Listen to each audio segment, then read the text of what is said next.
Hello, everyone. My name is Stephen Thomas. I'm one of the editors at realitysandwich.com, and I'm sitting here with Randall Carlson. Randall, we just went through a lot of information in an interview about your ideas of some of the claims of anthropogenic global warming. You've accumulated a lot of peer-reviewed literature on the subject that kind of speaks counter to a lot of the commonly held or commonly understood beliefs about how humans might be influencing the climate. So I'd love to give you this opportunity to kind of show us some of that data that you've collected.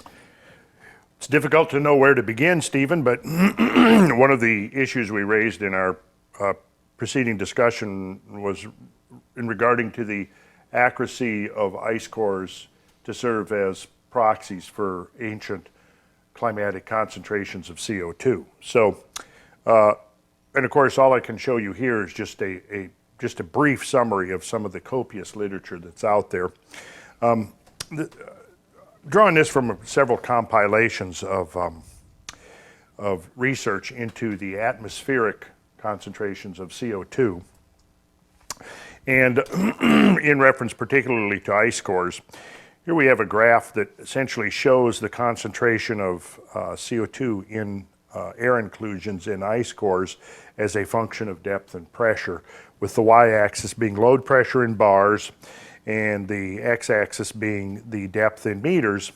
And what you can see from this graph is that as the depth increases, the pressure increases up to about 15 bars, between about 5 bars up to about 15 bars. At 60 meters depth, we're at about 5 bars of pressure, and at 200 meters depth, we're at about 15 bars. And what we can see from this graph is that there is a steep incline between about 60 and 90 meters of depth, showing that the CO2 is decreasing with depth. And then what you see is that the curve actually begins to level out once you get to about 160 to 200 meters in depth. Now, is this based on IPCC data? Yeah, this is just general. This actually this goes back to the 80s from the Sipple Core in Antarctica, and I can provide all the original references for this data. You can see I do have it referenced here. It goes back to work from 1985 and 1992. But basically the idea here is that essentially what we see is that the CO2 levels off at about 160 to 200 meters in depth. And then it stays consistent at that depth from that point on. And so this could raise the question as to whether or not the assumption here is that once the 60 meters in depth, at some point in the future, when it ends up being at 150 meters per depth, or 200 meters per depth, due to the increasing in load pressure, the concentration of CO2 will actually diminish to about 275 parts per million. And you can see that right here, that's where it levels off, and at that point backwards, it shows roughly 270 parts per million. And here's an actual gas analysis of bird ice core, going back again to the 80s and 90s. And if you look on here, what you'll see is there's an interesting spread. The assigned age, you'll notice at about 3,000 years ago, you actually have the possibility of close to 500 parts per million from that bird ice core. For whatever reason, locally over that region where that ice core was extracted, it appears that the CO2 concentration could have gone as high as almost 500 parts per million. And you'll notice how the actual concentrations are varying quite widely in that ice core itself. Here we have research, relatively more recent, back to 1999, relating the relationship between atmospheric carbon dioxide and stomatal frequency in tree leaves. Now, the stomata plants is where the CO2 is taken in and water is respirated out. And when you increase the amount of CO2 in the atmosphere, it diminishes the stomatal density, which basically means that plants are making a much greater water use efficiency as a result of CO2 concentrations.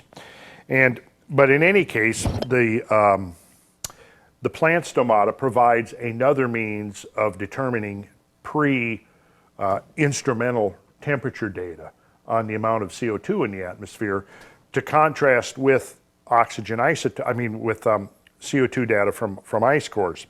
And as they point out here in the last sentence particularly, in contrast to conventional ice core estimates of 270 to 280 parts per million by volume, the stomatal frequency signal suggests that early Holocene carbon dioxide concentrations were well above 300 parts per million by volume. I see.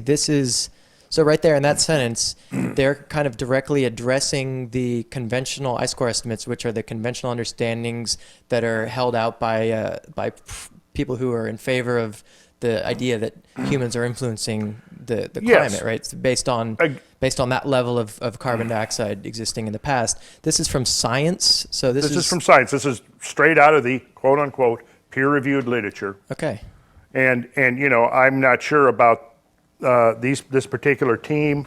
They appear to be Eastern European. We've got Netherlands. We've got Laboratory of Paleobotany and Palynology in Budapest. So, it's an international team who's done this work studying ancient climate concentrations of CO2 by studying fossilized plants. Right. So basically, by looking at the pores that are in these fossilized plants, there's a direct relation between the density of those pores, the stomata, and the amount of CO2 in the atmosphere. So this is probably a much more accurate method of determining according to CO2. the scientists that use this method, yes, it is a much more accurate. Right. And actually, according to some glaciologists, who I actually pulled up this, this is an important piece of work right here, where you have a group of glaciologists asking rhetorically the question, do glaciers tell a true atmospheric CO2 story? Right.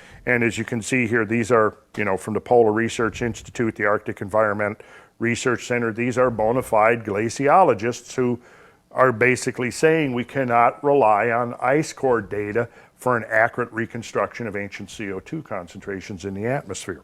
So on the one hand, you actually have experienced glaciologists questioning the accuracy of ice cores, and then you have palynologists and biologists, people who are studying fossil plants, saying that, well, yeah, here the fossil plant record suggests that CO2 has varied widely and has frequently been considerably above 300 parts per million.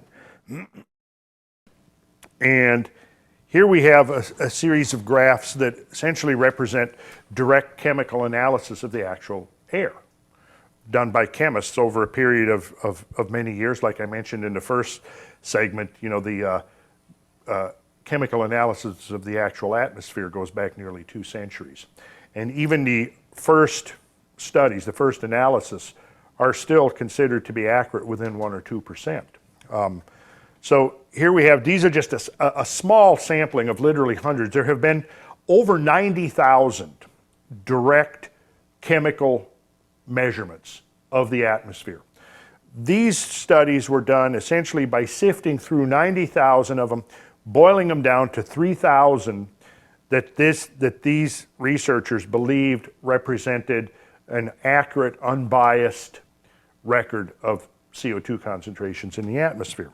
So we'll just take a couple of these just as examples, and I could provide many more examples of this. This is just happened to be a German team in the years 1939 to 1941 measuring CO2. And if you look at that graph, you'll see that it fluctuated wildly, but even the lowest concentrations were 310 parts per million. If you look down here at the lowest trough, you have around 310 parts per million. What could account for these fluctuations? Well, many things, because there's constant cycling through the reservoirs. constant cycling. The plants are taking it in, they're breathing it out, they're atmospheric. The atmosphere, you see you've got the plant reservoir, you have the soil reservoir, you have the oceanic reservoir. So the idea of a baseline stable concentration of CO2 is kind of anomalous compared to this, which shows diverse natural fluctuation. Yes. Across a wide spectrum. Across a wide spectrum. And do you think this is much more accurate of what's naturally happening all the time? Well, this is, yeah, I mean, this is accurate. Taken from the atmosphere. Right from the atmosphere, taking a sample of the atmosphere and analyzing it, what's in the atmosphere. So here you see in the about 1941, you can see it's peaking at about 550 parts per million. And we could go through. I've selected a few of these at random out of the hundreds of these that exist and have been published over the course of more than a century in the peer-reviewed literature. So it's there for anybody who wants to actually do the work of finding it. Here we see the Baltic Sea area from 1863 to 1864. And again, what we see is fluctuations widely. You can see at the beginning of it, we've got 360 parts per million. It fluctuates up to about 400 parts per million. Even at its lowest point, you'll see it at 320 parts per million. Here we have sort of a synthesis of the 3,000 or so chemical analysis of the atmosphere, stretching from 1812 through 1961. And this, of course, is completely inconsistent with the ice core data, which essentially shows a flat, steady state amount of CO2 in the atmosphere. In this case, you'll notice back in the 1820s, we have up to 450 parts per million being shown as a global average. It declines somewhat around 1840, then it increases to about 370 parts per million between 1850 and 1860. Then you'll notice the lowest part of the trough, we're at 310 parts per million. Again, the claims that we often hear are that pre-industrial times, what is that supposed to be, pre-industrial, are we saying? Oh, prior to about 1850, 1860, 1870. So they say that prior to the 1850s we were at a baseline of 280 parts per million. And holding steady pretty much back through tens or even hundreds of thousands of years. So even during that period, there were scientists that were directly sampling the atmosphere and we're discovering that it was much higher than that. Is that correct? That's what you see right here. On this data here, okay. You'll see, and notice something very interesting around the 1940, right around the time at which just the first significant contributions of CO2 began. I mean, even the proponents of anthropogenic global warming will admit that prior to World War II, the human contribution to the CO2 was so insignificant that it wouldn't even register a signal. So basically what we're looking at is from World War II on, where we would see increasing amounts of CO2 above the assumed natural background amount. But interestingly, what we see there is an enormous peak, right, at about 1939, 1940, jumping up to about 430 parts per million, then declining exactly when the amount of CO2, human CO2, into the atmosphere was increasing. Okay, so it should have peaked there if we're all of a sudden really increasing our production of CO2. That graph is totally inconsistent with the idea that humans are the sole contributing factor. Okay. And then you see that it declines down to about 330 parts per million. Here's another one from Northern Hemisphere from 1920 through 1961. And again, what you're going to see there, notice that you've got in this separate data analysis, you've also got that enormous peak in the early 1940s, which is interesting because the climate cooled considerably. It cooled significantly during the period from 1940 into about the mid-1970s. And again, what you'll see there is that at the very lowest trough, we're at 290 parts per million. So you can see again, the actual chemical analysis of the atmosphere shows that the CO2 concentrations are fluctuating widely and have actually been considerably above the assumed 300 parts per million. Right. We could, here's a direct verbatim quote from from an inconvenient truth. This is Al Gore says that carbon dioxide having never gone above 300 parts per million. Here's where CO2 is now, way above where it's ever been as far back as this record will measure. Right. Okay. And that's pretty much now taken as gospel, that 300, never gone above 300 parts per million. Now, I mean, is this claim that that was an inconvenient truth that Al Gore stated, is this actually upheld by the scientists who are proponents of AGW, or do they try and distance themselves from this claim because they realize that there's other conflicting data? I don't know if they do or not. I mean, once you actually get into the science and you're looking at it more from the inside, you realize that it's extremely complex. There's many perspectives. Most of what people know about the whole issue is what they've gotten through mainstream media. Right. And mainstream media basically simplifies the whole thing, the whole issue, to the point of being ridiculous. And so there are probably, if you've got a scientist who's looking at the biological effects of CO2 enhancement on a particular species of tree frog, he's not going to necessarily know about actual chemical analysis done in, the turn of the century.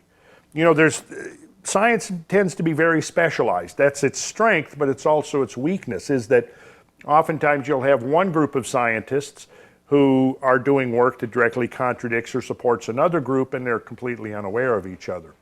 I've talked to a number of scientists who are unaware, who assume that, that the ice cores are an accurate proxy, right. And have never questioned that dogma. And of course, when you read the literature, what you'll notice is that there's extremely sophisticated ways of measuring the actual amount of CO2 in the gas inclusions within those ice cores. And I don't doubt any of that. I believe that when they look at an ancient air inclusion and find that it was 280 parts per million, that's accurate. Right. The question, though, is whether or not that air bubble is an accurate representation of the global average CO2 concentration. See, and another question that's raised is you have in the, when the glacial ice accumulates, it accumulates, of course, as snowfall. And there's a compaction process that takes place, and there's a transition that occurs between snowfall and glacial ice. Now, glacial ice is essentially a closed system separated from the atmosphere. But between the snowfall and the glacial ice, you have a material called firn, which is open to the atmosphere. So depending on how long it is the enclosing process between the snowfall and its transformation into glacial ice, there's a lag of recognized of up to 1,000 years or more between the time the snow falls, when it'll have an air bubble in it, and the time that snow crystal gets encased in right. glacial ice. So essentially what you're saying is, based on measurements of ancient CO2 or even more recent CO2, that using glacial ice core samples is problematic for a lot of reasons. It's problematic, yes. And there's better ways, seemingly more accurate ways, in addition to direct sampling of the atmosphere, which have shown that we've risen above this baseline estimate of 280 pre-industrial that is often put forward. Yes. Okay. And the only claim I've heard in rebuttal to this is that, well, these only represent local or regional variations. However, if you turn that around, the assumption is that, well, if you take an ice core, that is a ridiculously limited right. sampling. Mm-hmm. I mean, you're talking about, you go down to the South Pole and you draw an ice core out, you go down 1,500 meters into that ice core, or 2,000 meters, and then assume that an air bubble trapped in there has the exact amount of CO2 in the global average atmosphere, 100,000 years ago. And my point is, that's a huge leap of faith to make. It's legitimately called into question. How this will play out in the end, I can't say. But what it does is it confirms the idea that the science is not settled. And if there's anything that I would exclaim without ambiguity, it is that the science is not settled and the debate is not over. And you've got to ask yourself, why are some of the proponents of this so quick to try to declare the debate over, unless it's that they themselves don't want to engage in the debate because of they might, their misconceptions might be exposed for the world to see if they actually engaged in a real debate.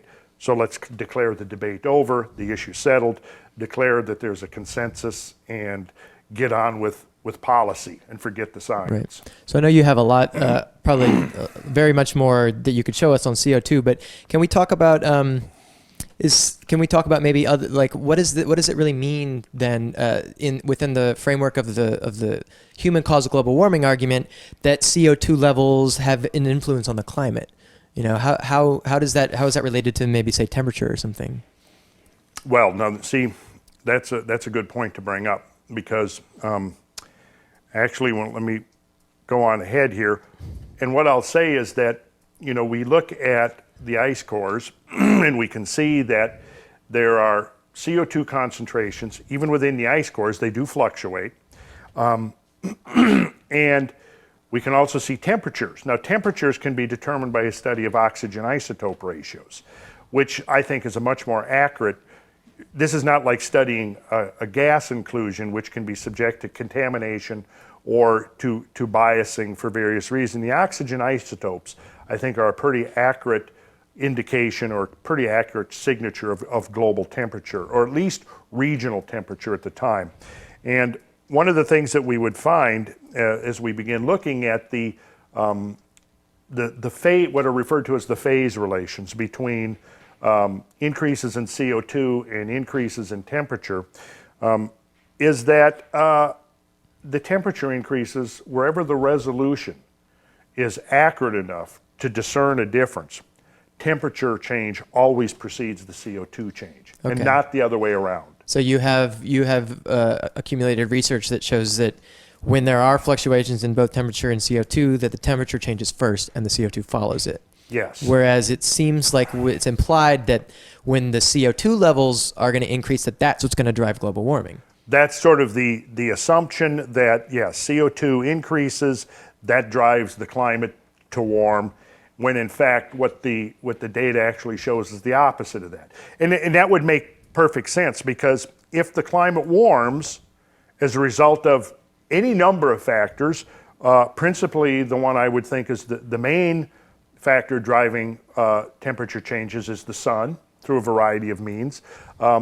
Let's say that the sun causes the planet to warm. Well, that then in turn causes the ocean water to warm. The ocean water warming, the warmer ocean water then is less capable of retaining the CO2, so it begins to outgas. So let's take a quick break, and then we'll get to some of your slides on the temperature. Yes. Okay. Sounds like a... So here we have this kind of iconic image now in a lot of people's minds, which is Al Gore from An Inconvenient Truth. And what is this graph that he's got up here? What is he showing us? Well, this is from Antarctic ice cores, showing a relationship between temperature and CO2. And of course, this is where he gets on his scissors lift and says that, atmospheric CO2 has never gone above 300 parts per million. I've explained briefly, raised some of the questions regarding the accuracy of ice cores as proxies for ancient paleoatmospheric CO2 concentrations. Of course, Al doesn't mention any of those legitimate questions that have been raised, and he uses exclusively ice core data to develop this graph. And this graph purports to show a relationship between temperature fluctuations and CO2 fluctuations. And he makes the point that, yes, there's obviously from this graph, there is a correlation. And not getting into necessarily this sudden huge upswing that he shows at the end, because what he's showing, where he says there today's CO2 concentrations, putting it at about 380 parts per million, if in fact some of the previous evidence that I pointed out to you suggests that quite frequently in the past, the CO2 concentration has been up to this. What's that point right there that he's got marked? This point is today's CO2 concentration. Which is to about Yeah, about 380. Okay. Somewhere. I don't know what he's necessarily using, 370, 380. Then he's projecting, based upon this rise right here, he's basically projecting where it's going to be in 50 years. Right. Okay, and that projection is based exclusively on this blade of the hockey stick making this precipitous sudden It's kind rise. of exponential Yes, jump. Right? exactly. And below it, the blue is temperature, yeah? Blue is temperature. Okay. Right. Now, this is a great example of creative chartsmanship or graphsmanship, where by choosing your range of data and your scaling factors, you can reveal or conceal the relationships among the data that you're presenting in the graphs. I'm going to show you a additional graph here. Actually, before we do the graph, let's look at some of the work that's been done. Just brief references here. This is a geologist, glaciologist, who wrote a book on the late Quaternary geology and climate back in '92. And he's referring to an analysis of the Vostok ice core, which has provided valuable information regarding CO2 variations in the late Quaternary. Quaternary, by the way, is roughly the last 2 million years. The CO2 sampled from air bubbles trapped within the ice exhibits a striking correspondence with the oxygen isotope record. The oxygen isotope record, I will mention, is how scientists would determine the ancient temperature. So there's a correlation, as he says, there's a striking correlation between oxygen isotope record, which is temperature, and CO2.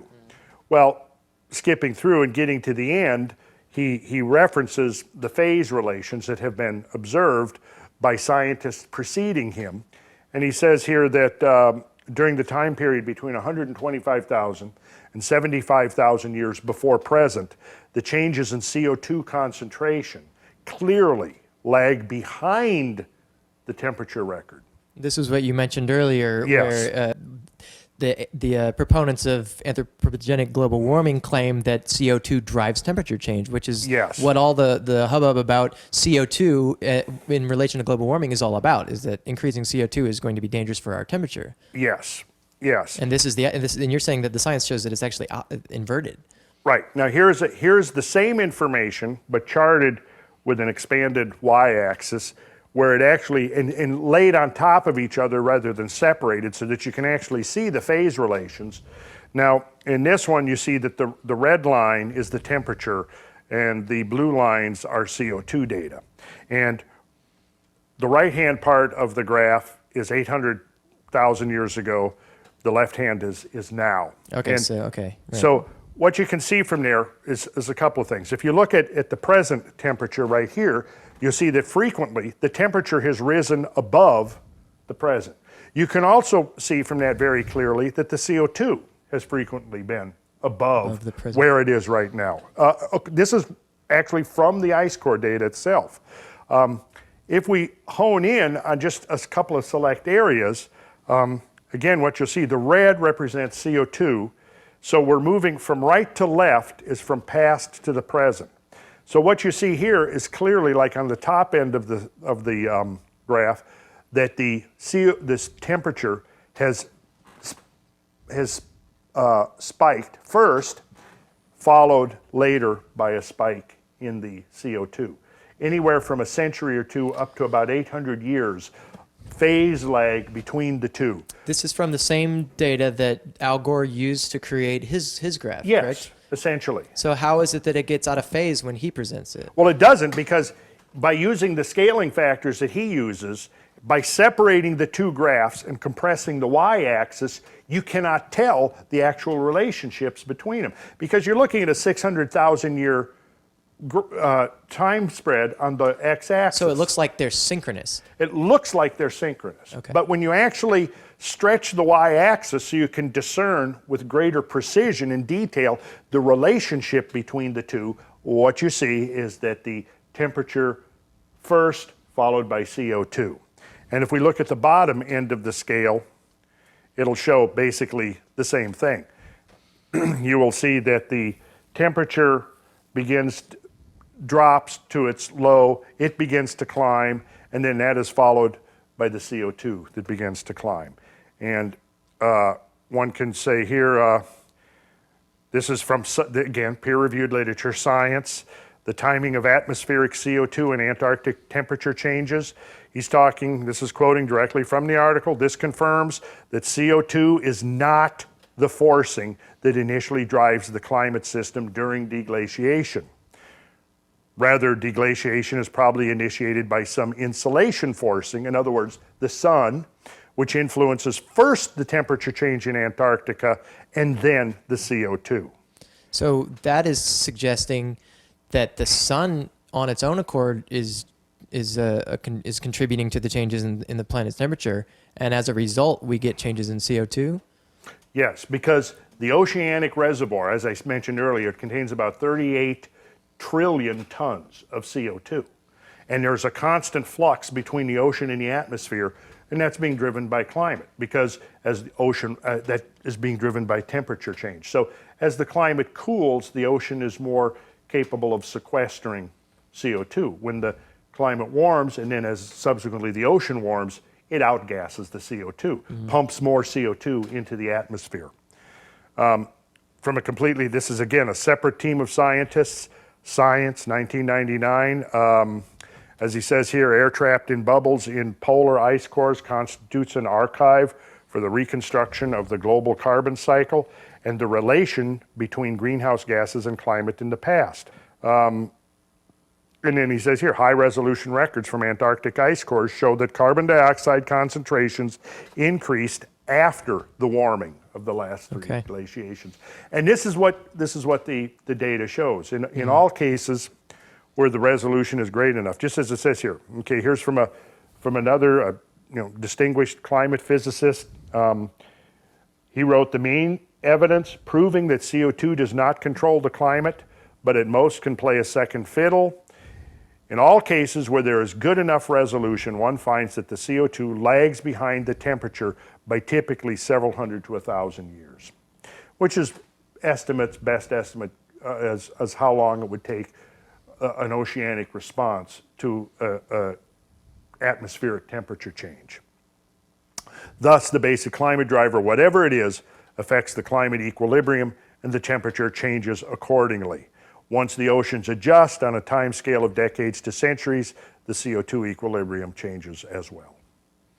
So this is a discussion of the phase relations between CO2 fluctuations and temperature fluctuations.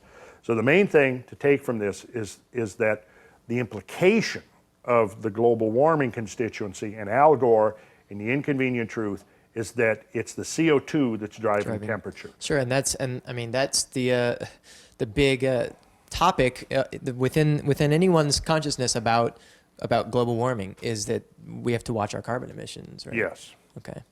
And recently, I don't remember, was it in November when the groups around the planet organized and did the 350. Right, the 350.org website and all that, yeah. I think what you've seen here with the limited evidence that you've seen is that the idea that holding carbon dioxide at 350 parts per million is basically a fantasy. Because even if we were to eliminate the human contribution altogether, the CO2 in the atmosphere is still going to fluctuate with considerable amplitude, all by itself, without any help from us. Right. So essentially, you've got a misconception there that we could stabilize the climate at 350 parts per million. The second misconception is that even if we could, that somehow now we're going to prevent climate change. So I wonder if you could touch on some of the claims that that we're experiencing the warmest years in recent history or in recorded history over the last 50 years. I think is. I sort of addressed that in the first segment where I mentioned the selective use of temperature data. One of the three realms from which we glean temperature data is ground-based temperature monitoring stations, weather balloons, and satellites.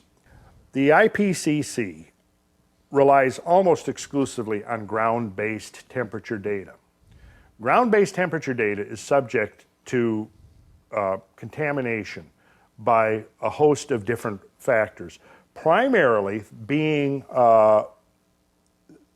the issue of urbanization. Because if you go back over the last century, let's say, and of course, if you go back a century and a half or more, you know, climate data is extremely sparse and not representative of any kind of global average 100 years ago.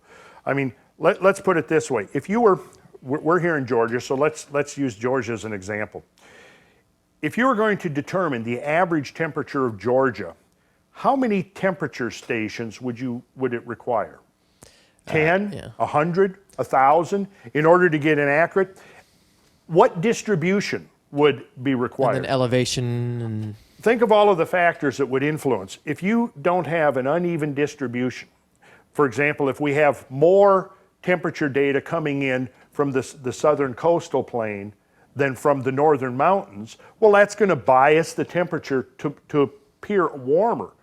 Conversely, if you had more temperature data coming from collection stations, you know, in the northern part of Georgia in the mountains, obviously it's going to make the average temperature look cooler than it really is. So right there, by relying on ground data collection, you've fallen into the potential for regional biases, the urban heat island effect, which is a very real effect.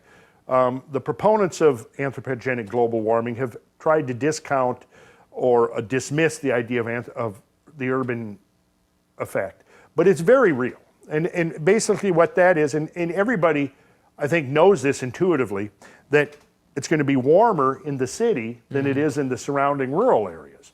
And the obvious reason for that, anybody who knows and who's studied, any designer, builder, architect that has worked with solar energy knows that, you know, passive solar design works because you have a thermal mass in which you absorb the heat. Well, an urban area is a large thermal mass that absorbs heat. Now, if you're gathering temperature data, let's say at a rural airport in the 1920s, 1930s, 1940s, and you use that data down to the present, let's say, but in that interim, that airport has been swallowed up by urban development and is now surrounded by buildings and parking lots and asphalt and so forth, it can cause a skewing of the temperature by up to 4 or 5 or 6 degrees centigrade, which is very significant. I know that you have some slides that show that, but Yes. it's probably somewhere else in the presentation here. Can we pause and let you bring that up? Sure. Okay. So here we have a slide that gets into this urban heat island effect that you were discussing. This is from a textbook on meteorology written in 1986, and sometimes I like to go back prior to the late 1980s for data, because what we see is that prior to the late 1980s, the whole concept of climate change had not yet been reduced to a political agenda. So if we go back to the writings prior to 1988, there was essentially no funding from the government to come up with a conclusion that humans were causing climate change. So in a way, you can pre-1988 data, in my mind, might be less biased. You can bypass that bias, right? Yes, exactly. So this goes back to 1986. I mean, the assumptions I think that this was based upon are still sound. Essentially, he's writing here regarding this urban heat island effect. He says the most apparent human impact on climate is the modification of the atmospheric environment by the building of cities. Now, you'll notice he's not saying that the most apparent human impact on climate is CO2 emissions. He's saying it's the building of cities, because by the building of cities, we have increased the amount of thermal mass. He says the construction of every factory, road, office building, and house destroys existing microclimates and creates new ones of great complexity. So what is this? He says certainly the most studied and well-documented urban climatic effect is the urban heat island. The term simply refers to the fact that temperatures within cities are generally higher than in rural areas. One easy way to view this phenomenon is by examining satellite images. So I have collected some of these satellite images here where the highest temperatures are the darker shading, which occur where the highest building density and industrialization exist. So this is an example of the New England area along the coast, where you see all of these light areas representing urban heat islands. There's 17 distinct urban heat islands showed in this satellite photograph. And as it says there, at the time of the satellite flyover, the Northeast USA was experiencing clear skies with low surface winds and moderate relative humidity, which are the ideal conditions for detecting the urban heat island effect. And this would be a result of like lots of concrete and paving over grass, and so you yes, absorbing heat from the sun and then re-emitting that heat. Because it's concrete, asphalt, buildings, it absorbs heat much, much more efficiently than the vegetation or, the natural surroundings do. Here's metropolitan St. Louis in this particular graph. The darker areas are the warmer areas. It's a thermal infrared satellite image. It was taken in 1977, and the temperature variations are depicted in shades of gray. And black is the warmest, white being the coldest. And you can see as you move towards the city center, the average temperature increases. The heat island is also revealed through statistical data. And by here you can see that the number of days on which the temperature either equals or exceeds 32 degrees centigrade or is lower than or equal to 0 degrees centigrade. What we see here when we look at this is that the average temperatures in degrees centigrade for Philadelphia Airport and downtown Philadelphia, you'll notice that the column with the airport is typically about a degree cooler than downtown. Well, what you have to bear in mind, though, is that with urban development, many airports, which were suburban or even rural a number of decades ago, have been surrounded by development, which increases the temperature, which if you're collecting temperature data from a station that's undergone, whose surrounding area has undergone this urbanization effect, it's going to make it appear that the temperature is increasing. It is, in fact, a real increase, but it has nothing to do with CO2. It has to do with development around. It has to do with development and the fact that that the heat is re-emanating from the thermal mass, which is the buildings and the roads and the asphalt and so forth. As it says here, as is typical, the data for Philadelphia show that the heat island is most pronounced when minimum temperatures are examined. And then you see the average number of hot days and cold days at downtown, which is D and airport for 5 American cities. And in each case, what you see is that the urban areas are warmer, considerably warmer. And this is a factor that is very real. I mean, New York City is now going to remedial measures to try to address the idea of the urban heat island, to try to mitigate the amount of heat that is absorbed. Many big cities around the planet are actually going to strategies to mitigate the urban heat island effect, and yet the urban heat island effect is being totally dismissed by the proponents of anthropogenic global warming. So the idea here is that the data monitoring stations are embedded in urban areas? The idea here is that many of the data collection stations, if you look back over the last century, you go from a majority of them being rural to a majority of them being urban. So that makes it look like temperature increase that is contingent upon something happening in the environment, but it's actually a factor of development around those stations. Yes. Okay. Right. What it's doing is it's recognizing a local effect. Okay. That again has nothing to do with CO2. Right. And this is Washington, D.C., and on this particular slide we're showing the average minimum temperatures during the winter season. And you'll note that the city center had an average minimum almost 4 degrees centigrade higher than outlying areas. Mm-hmm. Now again, if the assumption here is that you've got a temperature monitoring station that was rural 40 years ago, 50 years ago, that has now been swallowed up or encompassed by development, it's going to be showing warmer temperatures. Right. But it really has nothing to do with the global average. And there's the urban heat island superimposed over Washington. And you can see that the downtown area has the greatest temperature anomaly. Average dates, again, you're going to see that of the last freezing temperatures in the spring, and you're going to see that the last date in the first date, see there you go from March to April. So you have the last freezing in downtown was on March 24th. Mm-hmm. But then you go a few miles out of town, the last freezing was on April 20th. So it's obviously a very considerable and measurable phenomenon. Yes, yes, it's very real. The radical change in the surface that results when rural areas are transformed into cities is a significant cause of the urban heat island. And that's what it's talking about here. Mm-hmm. And many of the critics of the IPCC temperature data have addressed this and have stated that the IPCC is not taking this into account in deriving their global temperature averages. So, this seems to me like just another example of a situation where the IPCC is relying on data that has a very discernible, anomalous factor that they're not taking into account.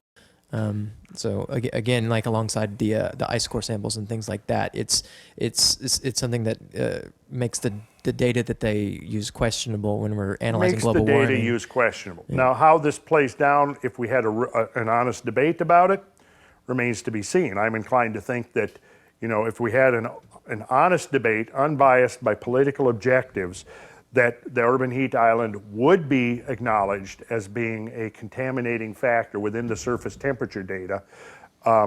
But again, if there's anything that I think we can claim with absolute certainty, is that the debate is not over. The debate has barely even begun on the question of climate change. And I think it's far more dangerous to declare the debate over with respect to something as important as climate change than any possible outcome of a slight increase in CO2 caused by human emissions. Here we have, this is interesting, this was 93 California meteorological stations from early in the 20th century into the early 1990s. And these three graphs are stratified according to county population.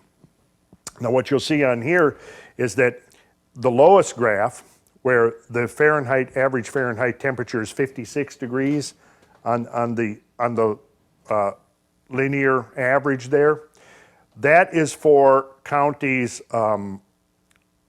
with less than 100,000 people. Then you go to the second graph and you've got between 100,000 and a million. And then the third graph is more than a million. And what you see there is when you take these averages, 93 of them, in each case, what you see is that over a million people, you'll see that it's about starts at about 60.5. And you can see that right here, this graph clearly underscores the fact that the urban areas show up at least 3 to 4 degrees warmer than the rural or less densely populated areas. This is published in the Bulletin of the American Meteorological Society, of distinguished conservative journal of meteorological studies. This was in 1996. So I don't think you can claim here that they were promoting some agenda, of the fossil fuel industry or whatever the claim is. This speaks pretty loud when you look at it, loud and clear, that yes, the urban heat island effect is very real. When you increase the population density, the average temperature appears to go up. This shows average global temperature graph from 1950 to 2000. And you see the y-axis shows you your global average temperature in degrees centigrade. And you can see there in 1950, it appears to be about 9.75. Then it spikes, in the early 1950s, and then it appears to decline, going up to the 1970s. And then we see as we get into the 1980s, it begins to appear to go up again. And then right there in the early 90s, it goes through this enormous spike that looks like boy, the 1990s really got significantly warmer than the 4 decades preceding. Well, see, what you've got to realize is that with ground-based temperature stations, in the discussion we had earlier, and I believe it was off camera, we were discussing the distribution of temperature data collection stations in order to get an accurate average temperature. And if you, for example, have a greater concentration of temperature stations, meteorological stations, in the colder part of the state or the country or the region, it will make the average temperature appear lower than if you have a greater concentration of meteorological stations in a warmer area. We used the example of Georgia, and I said I asked the rhetorical question of how many meteorological stations would be necessary to get the actual average temperature of Georgia, and what would be not only the number of them, but what would be the distribution.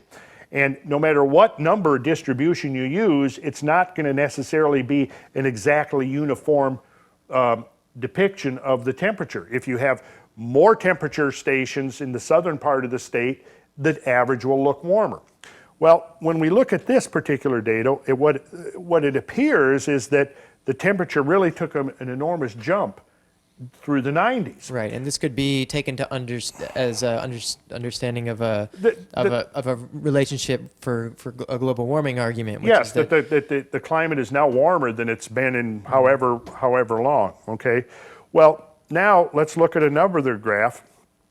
This graph shows the number of weather stations operating worldwide during that same period from 1950 to 2000, and you'll notice that the peak of operating weather stations occurred in the late 60s when there was, from the graph it appears that there was somewhere around 15,000 operational weather stations worldwide. Now, you begin to see a decline in the number of weather stations down to about 12,000 in the 80s, and then we hit the early 90s, and what happens? The number of operating weather stations declines precipitously. Well, what do you, and we can see that we go from roughly 12,000, the numbers go down to below 6,000. So we've now cut the number of operating weather stations by over 6,000. right. Okay, what caused that decline in weather stations, operating weather stations? Well, you have to ask yourself what historically happened, in the early 90s that might have triggered this, and what it was the collapse of the Soviet Union and the shutting down of several thousand meteorological stations in Siberia. So does that line up with the Well, spikes in temperature? when we superimpose the two graphs, that's what it looks like. Okay. So that seems like it's an example of where the weather stations operating in many other parts of the world and in the Soviet Union shut down, and the remaining weather stations were maybe situated in areas of urban heat islands. Or if you're taking all the data from these weather stations and throwing them all together in a pool and averaging them in order to get the global average temperature. Sure. Well, what's going to happen if you take thousands of weather stations out from one of the coldest parts of the planet? Right. And suddenly that data isn't going into the mix anymore. There you have the introduction of another contamination within the surface temperature data. And that's what I'm trying to point here, is that there have been legitimate concerns raised about the use of surface temperature data to try to derive a global average. Mm-hmm. The IPCC uses exclusively surface temperature data in their analysis and in their computer models, to my knowledge. Mm-hmm. That may have changed recently with with some of the criticisms that have come out. But the point being here is that legitimate questions can be raised about the use of the temperature data, from which they're drawing these conclusions that it's hotter now than it's been for millennium. Right. And the satellite temperature data does not show a precipitous increase in temperature. In fact, what we see from the satellite data, and we could pull up a slide showing that, is that temperature peaked in 1998 as a consequence of a very intense El Nino, and then it's been slightly declining ever since. And again, we haven't seen this winter's temperature data thrown into the mix yet, but we're seeing an extremely cold winter.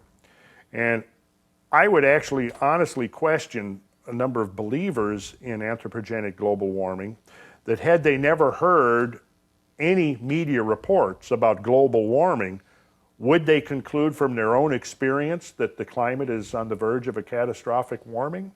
I mean, you really have to ask that. There is the manufactured perception, which we get through mainstream media and through large government bureaucracies and government-funded groups of scientists, and then there's the real world out there that people are experiencing, and people have been experiencing a very cold world during the last month. So speaking of cold worlds, I'll take a quick break, and then you can show us some of the data around the poles and the idea of glaciers melting.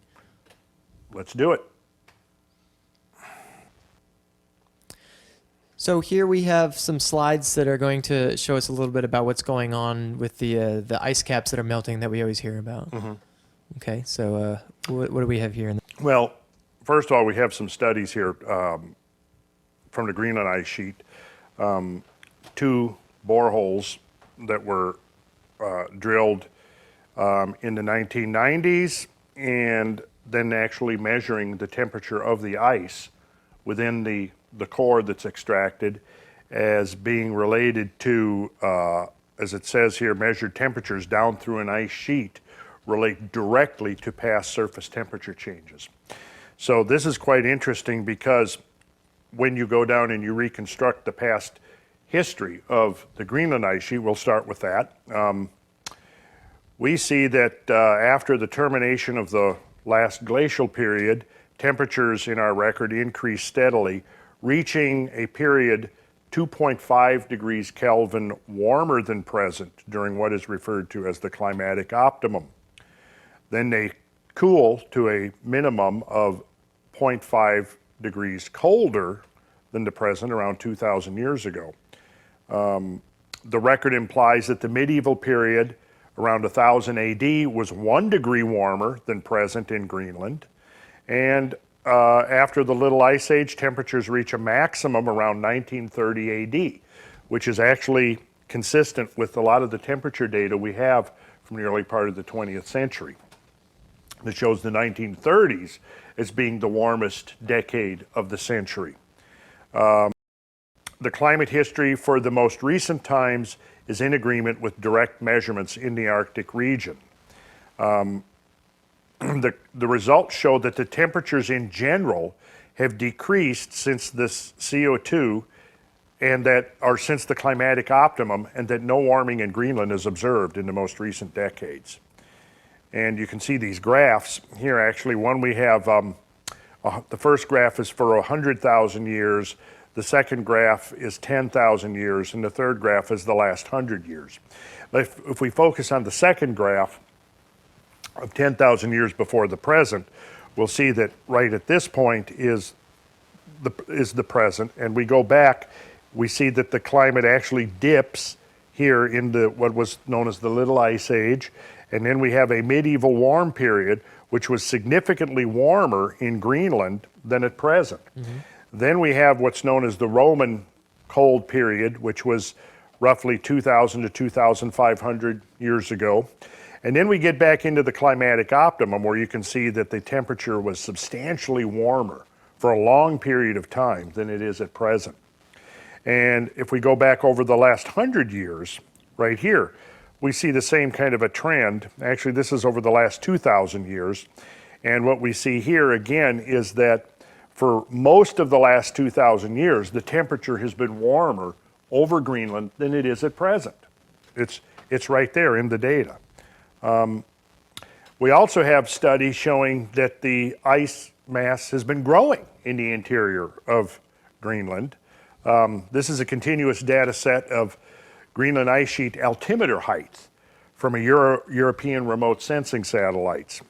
And this shows an increase of 6.4 plus or minus 0.2 centimeters per year in the vast interior regions of Greenland. What this is showing, this latest temperature data, which was from about 5 years ago, is that the ice mass over Greenland has actually been increasing. Now, when you have a vast ice sheet like Greenland in the zone of accumulation, where the ice mass is increasing, as the mass increases, it causes the ice to flow outwards towards the periphery. When the ice reaches a fjord or reaches the coastline, it forms an ice shelf, pushes out into the ocean, and then breaks off. Now, it's been claimed that some of the ice shelf collapses, both up in the Arctic and the Antarctic, are a result of ice diminishing, which in actual fact, it's a result of the ice mass accumulating.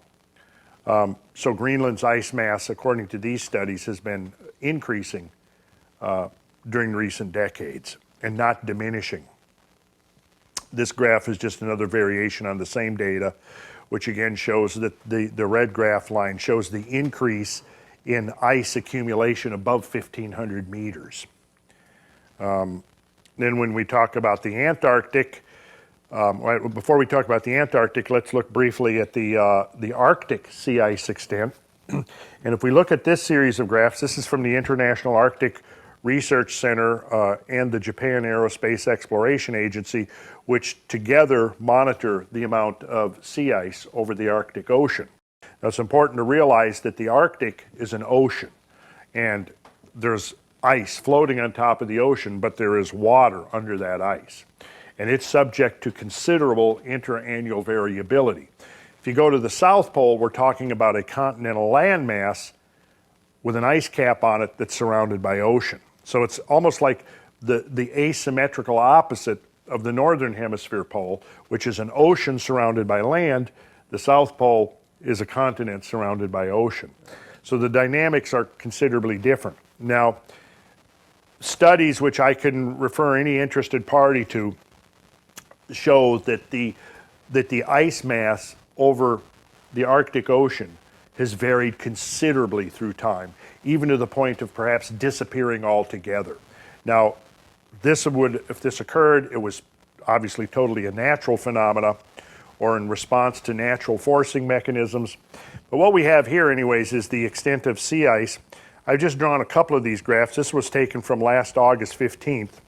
And on this particular graph, you can see that the red line represents the year 2009, and you can follow it up here. If you look at the winter of 2009, the red line is right there within appears to be a normal range. If we go back though 2 years to 2007, we see that yellow line has declined rather drastically down to just above 4 million square kilometers of ice. Now in 2007, where a lot of the projections were based upon this decline from 2005, 2006, 2007, which brought the ice mass to its lowest in the amount of time since we've been taking satellite surveys of that ice for a couple of decades. So really, the sampling time is very limited in this.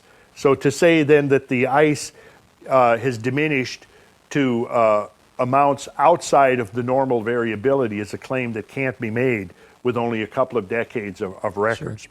But in any case, what we see when we look at this is that in 2007, the ice got to its lowest.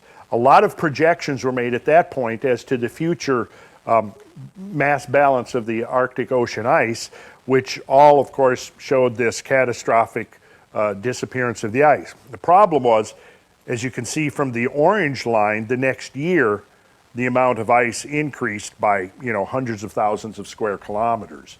Then the following year, and we'll see this is in August, so we haven't really seen the ice reach its minimum extent. You'll see from this that the ice reaches its minimum extent about mid-September. Well, if we go to the next slide, you can see the prominent red line was the minimum ice extent for 2009. So it's increased still. Oh, it's increased. Now it's back up to 5 million square kilometers. And this is the trend now over just a period of over the few last years. Yes, since 2007. And again, we could actually refer. We'll have to see what is happening here as this winter proceeds. And I didn't get a chance to update these graphs before our meeting here. But this is something that anybody can do because the International Arctic Research Center posts this daily online. So anybody can go and track the amount of sea ice over the Arctic Ocean. So is this decline that seems like it reached its lowest point in around 2007? Yes. This decline, is this is a trend that that proponents of anthropogenic global warming were heralding as evidence of like Yes. really catastrophic things on the horizon? Yes. And then a year later, it reversed and started. It reversed and started back. And so there was just no more discussion on this topic, or No, I haven't kept up with all of the pro-global warming literature that's out there in the last year or two. I don't know if they're still making the claim. I think probably they are. But, it's, again, what this is all going to be based upon is projections, and those projections are based upon assumptions. But if you look at the actual satellite data of the actual amount of ice, what we can see is that, the trend towards minimum amounts of ice reversed itself just in in a matter of years. 2007. Yeah. Okay. And so we'll have to see now how it proceeds over the next year or two. Sure. But, again, the studies of the ancient or the record prior to our instrumented record suggest strongly that there has been enormous variability in the amount of Arctic sea ice. Enormous variability. And even to the point of diminishing almost to non-existence. And then reforming to... And then to reforming, absolutely.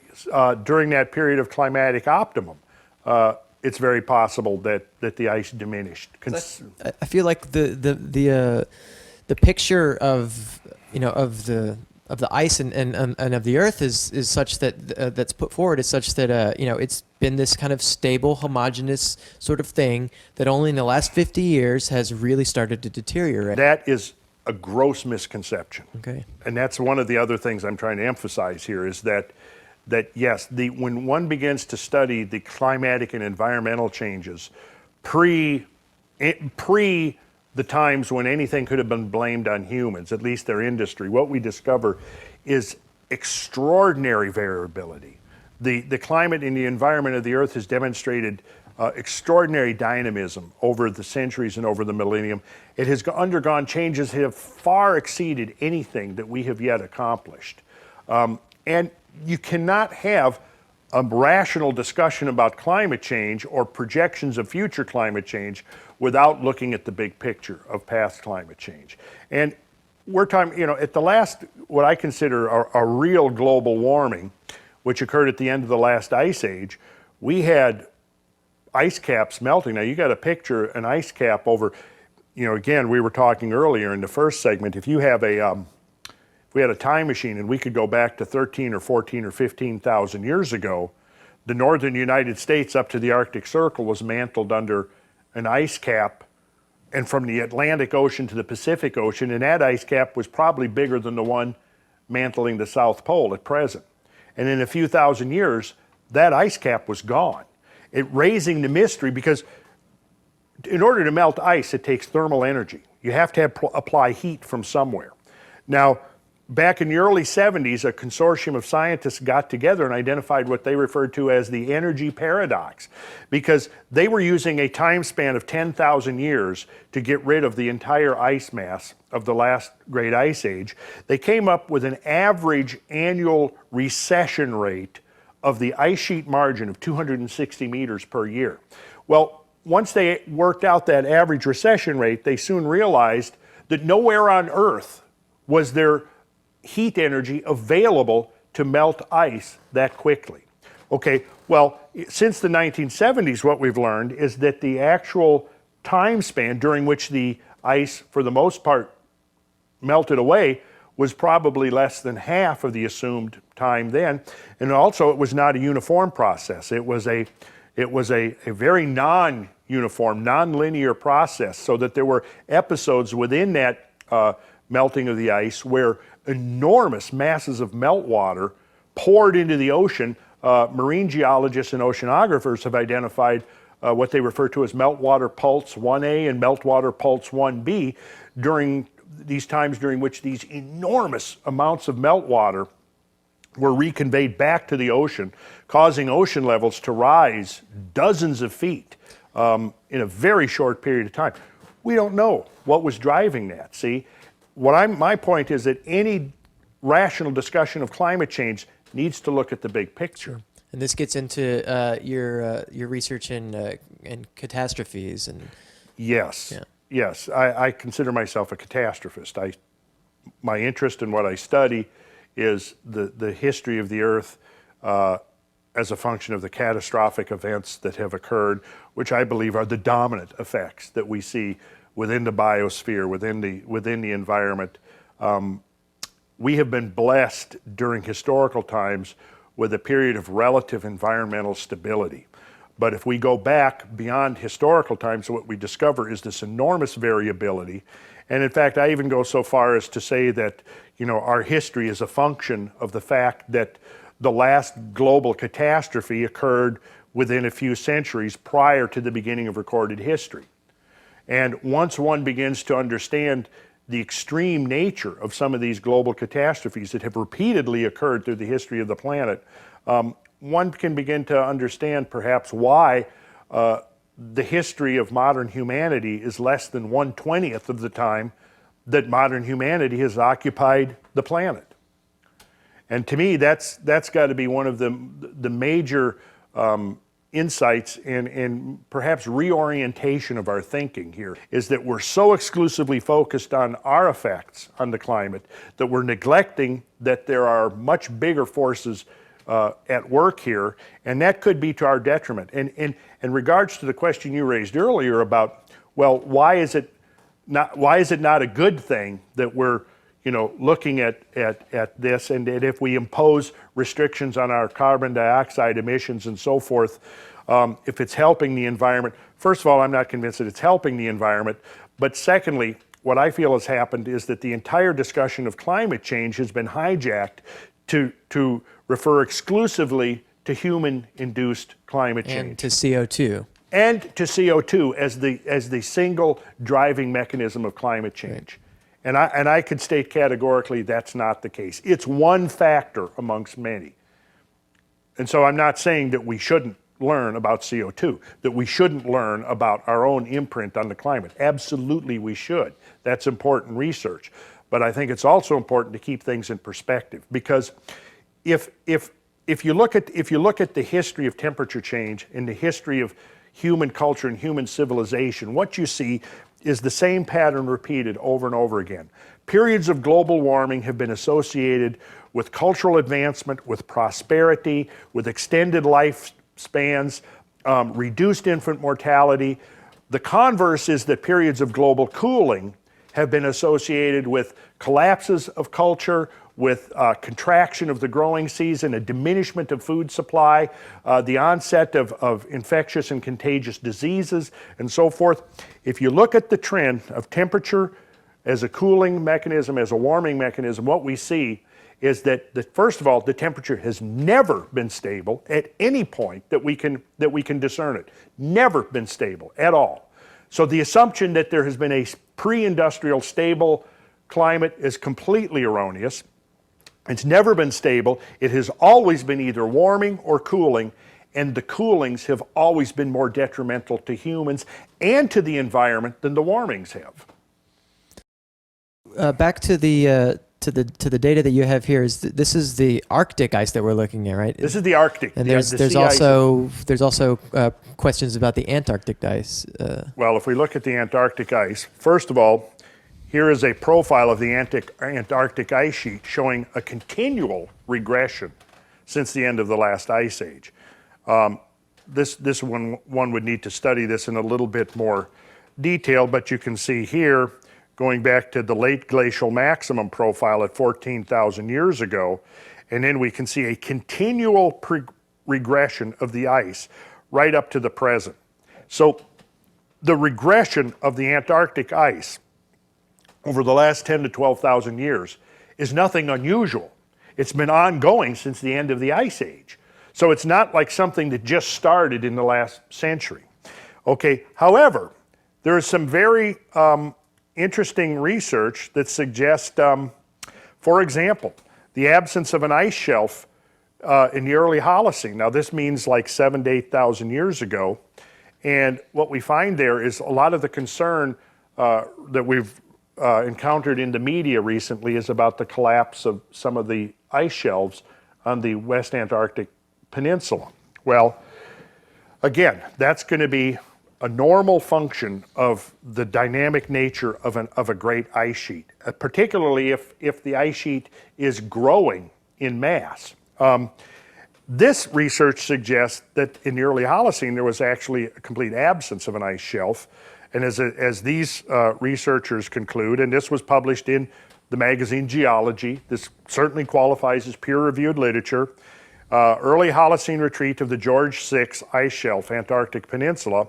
And as they conclude here, the absence of the ice shelf suggests that early Holocene ocean atmosphere variability in the Antarctic Peninsula was greater than that measured in recent decades. So again, this demonstrates that variability is the natural condition of things. And for us for a certain group to now come along and say, okay, this kind of variability that we've been seeing all along for centuries, for millennium, for tens of millennia, hundreds of millennium, is suddenly now exclusively the consequence of human activities. I mean, that's absurd. And if we go on here, we see that evidence that the Antarctic has actually cooled in recent years, which is contrary to, again, the models, which suggest it's supposed to warm. Climate models, this is quoting directly, and this was published in Nature. Here's the peer-reviewed literature again that we hear so much about. This was in 2002, quoting directly from the Nature article, climate models generally predict amplified warming in polar regions. Although previous reports suggest a slight recent continental warming, our spatial analysis of Antarctic meteorological data demonstrates a net cooling on the Antarctic continent between 1960 and 2000. A net cooling. Now, I have not heard the proponents of global warming mentioning this particular research.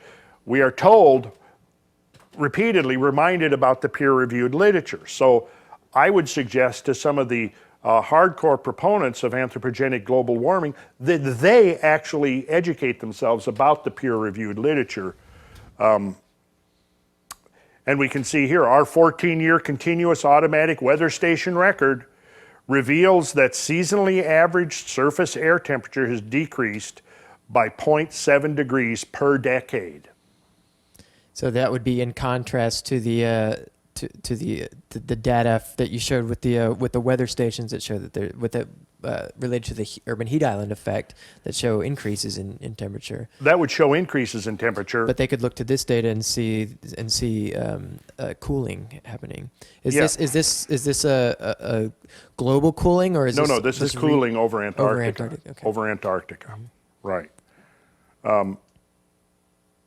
So yes, and this just research showing that, underscoring from decades to the millennia, climate variability. The climate has varied enormously. So, while we're on the topic of the northern and southern poles, what about the polar bears that we hear about their populations decreasing? Well, that's just assumptions. I mean, Mitch Taylor, a biologist, led a polar bear counting project. I think it lasted about 5 years up around the Davis Straits. And they looked at 11 distinct identified polar bear populations, and we can give the references on this as well. Of the 11 identified distinct polar bear populations, only one of them appeared to have shown any decline. Most of them showed significant increases in population density. And the conclusion that he reached, and he conducted the most extensive census or survey of polar bears in recent years, and it shows that polar bear populations have been increasing substantially in recent years. And there's nothing in there to indicate that there's a precipitous drop in polar bear populations, or that polar bear populations are being threatened by, quote unquote, climate change, because first of all, climate change, again, I will emphasize, has been occurring. It's an ongoing process, and polar bears have survived conditions much colder and much warmer in the Arctic than we find at present. And again, the the actual census, the counting of the polar bears, doesn't support the idea that polar bears populations are in decline or are actually being threatened.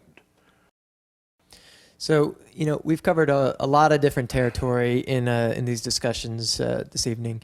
I find it striking that there's this much information out there that's so easily accessible, yet the general opinion or the general idea that most Americans and people around the world get from what they glean from the media and from documentaries and television programs is kind of to the contrary, a lot of this information. So how can it be, what's the phenomenon happening here where so much of this really pertinent data isn't reaching people in context of this conversation? Well, it's a very good question to which I don't really know the answer, other than the fact that, there are political agendas at work, and I think there are constituents of very well-meaning people who, want to do the right thing.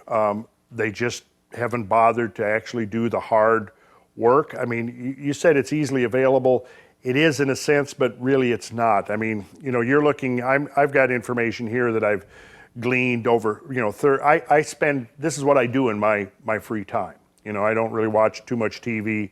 I don't follow sports much. I basically do research. So this material that I've amassed here, this evidence, this data, goes back 3 decades worth. Perhaps it's more effort than most people would want to put into it. It's much easier to just accept what you're being handed on a plate, already pre-digested, you're spoon-fed this, and I think it appeals to people's emotions. And that's how the whole, when you talk about polar bears, you're appealing to people's emotions there, and you can show a picture of a mother polar bear and her cub on an ice floe, and this elicits an emotional response, but it's nowhere at all an indication of the true state of the polar bear population. I mean, the fact that a polar bear drowns now and then and has been witnessed to have drowned doesn't really mean anything. If you've got 10,000 polar bears living in a population on a particular strait, yes, sometimes some of them are going to drown. When reindeer or caribou migrate every year, thousands of them will drown. And this is a normal part of the process. When thousands of them will drown when they're crossing rivers. That doesn't mean anything as far as global warming or that humans are precipitating a catastrophic climate change. So I think it's propaganda. It's how it works. It appeals to people's emotions. You say something over and over again enough, and people begin to believe it's true. And what we've heard for the last 10 years repeatedly through the venues of mainstream media is that there's a scientific consensus, that it's settled, that there's no more debate. Now it's time to get on with policy changes. But anybody who's been following the controversy, who has actually studied the environment or climate change, knows that there's plenty of dissent, there's plenty of debate. It's not something that's being funded by the fossil fuel industry. Sure, the fossil fuel industry funds research, but in the proponents of anthropogenic global warming constantly claim that the dissenters are funded by the fossil fuel industry. Yes, some of them have been, but I would challenge those same people to go to the list of scientists working for the IPCC, and I will predict that what you will find is that there will be hundreds of them that at some time in their career have gotten funding directly or indirectly from the fossil fuel industry. But that would never be raised. You see, it's only those that are questioning the orthodoxy who are now being smeared with this association with the fossil fuel industry and declared as being part of this grand conspiracy, the denial machine. We've heard that over and over again, the denial machine. And so, one of the proponents of the denial machine, his wife once was associated with somebody who worked for the tobacco lobby. So therefore, we don't even need to look at any of the questions that have been raised or the criticisms that have been raised about the IPCC process, which we presume then from mainstream media and the proponents of this thing is beyond all reproach and beyond all question. as if science was being decided by majority vote. But that isn't science. And so when somebody says to you, well, there is a consensus that this is happening, as soon as that comes out of their mouth, to me, that's an indication that they know nothing about science. Well, I think that's the key here, based on everything that you've shown us today, which is, there's plenty of information out there that can broaden our perspectives on this, and it's very important, I think, that we help get that out to people, and I definitely appreciate your efforts in doing that. I know you have lots more information, many more slides, and you could go on for much longer and more in depth on all these things. So I hope that in the future we can sit down and go deeper into a lot of these different topics. Well, I would love to do that, and I would love to make this information available to people that are really interested in doing the work, doing their homework, and really getting a handle on the issues and what the science really says. And if there's anything that I would declare categorically, the information that I have presented here isn't the final word on anything. The thing that the point I'm trying to make here is that there are so many open-ended questions about the nature of our planet, how the environment works, how the climate works, that we're just in the infancy of learning about these processes. So it really is frustrating to me when I hear people declare that the debate is over and there's no more need for discussion, because that is completely wrong. Well, Randall, thank you very much for all the information you shared and for talking with me today. I really appreciate it. My pleasure. And thanks everyone out there. Stay tuned for future installments of information with Randall Carlson. We'll provide some details on websites and opportunities for you guys to check some of the sources that Randall's described throughout these talks. Thank you very much.